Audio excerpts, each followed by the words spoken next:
Assalamualaikum warahmatullahi wabarakatuh. Saya Marliana Prandini yang merupakan calon guru penggerak angkatan 11 dari SD Nagrak 06 Kecamatan Gunung Putri, Kabupaten Bogor. Pada video kali ini, saya akan menyampaikan kesimpulan dan refleksi koneksi antar materi pada modul 1.1.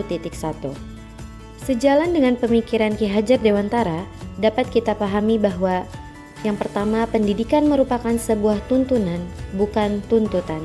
Yang kedua, Ki Hajar Dewantara menginginkan perubahan di mana pendidikan harus sesuai dengan zaman. Yang ketiga, menuntun segala kodrat yang dimiliki oleh murid agar menjadi manusia yang merdeka. Keempat, memandang murid dengan rasa hormat dan pendidikan yang berorientasi pada murid. Di lingkungan sekolah terdapat banyak murid yang sangat beragam, sehingga kita harus menuntun mereka menemukan kodratnya, kekuatannya. Pendidikan tidak hanya mengenai ilmu pengetahuan saja, tetapi sebagai pendidik kita juga harus membantu pembentukan karakter pada murid. Hal ini tidak mudah untuk dilakukan, maka dari itu setiap apa yang pendidik lakukan harus berpusat pada murid. Pendidikan harus dapat menjadi pengaruh baik agar murid dapat tumbuh menjadi manusia yang bermanfaat, baik bagi dirinya maupun untuk masyarakat. Adapun pemahaman saya sebelum mempelajari filosofi pendidikan Ki Hajar Dewantara pada modul 1.1 pada program guru penggerak ini, yang pertama saya merasa pembelajaran yang diterima murid harus sesuai dengan buku. Guru mengajarkan materi yang sama untuk semua murid agar murid tidak ada yang tertinggal dalam pembelajaran. Yang kedua, menurut saya pembelajaran dilakukan berfokus pada guru, di mana menurut saya murid harus fokus mendengarkan penjelasan guru dan kurang dilibatkan dalam pembelajaran. Saya menganggap bahwa murid akan cukup hanya dengan mendengarkan penjelasan dari guru saja.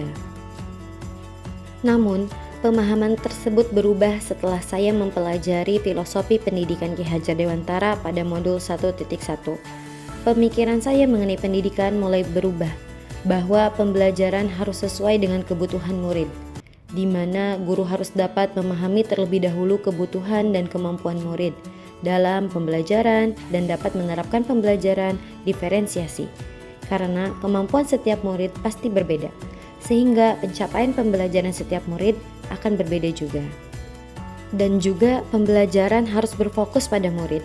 Guru harus banyak berinteraksi dan melibatkan murid dalam proses belajarnya, sehingga murid lebih dapat aktif dan bisa berkolaboratif dengan anggota kelas, sehingga murid akan merasa nyaman dan merasa senang selama pembelajaran.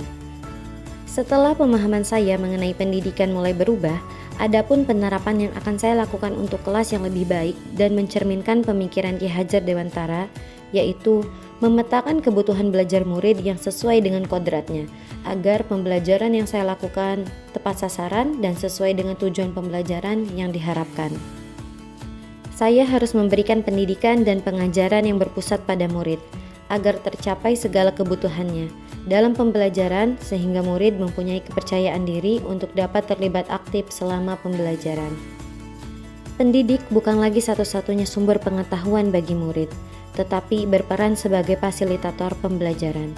Sebagai fasilitator, pendidik menempatkan murid sebagai subjek atau individu aktif dalam pembelajaran untuk mencari dan membangun pemahamannya sendiri, menjadi teladan, memberikan motivasi, dan memberikan dorongan. Sebagai seorang pendidik, maka didiklah murid-murid dengan cara yang sesuai dengan tuntunan alam dan zamannya. Semoga video mengenai kesimpulan dan refleksi filosofi pendidikan menurut pemikiran Ki Hajar Dewantara yang sudah saya sampaikan dapat bermanfaat bagi Bapak Ibu guru. Semangat mengajar untuk guru Indonesia. Wassalamualaikum warahmatullahi wabarakatuh.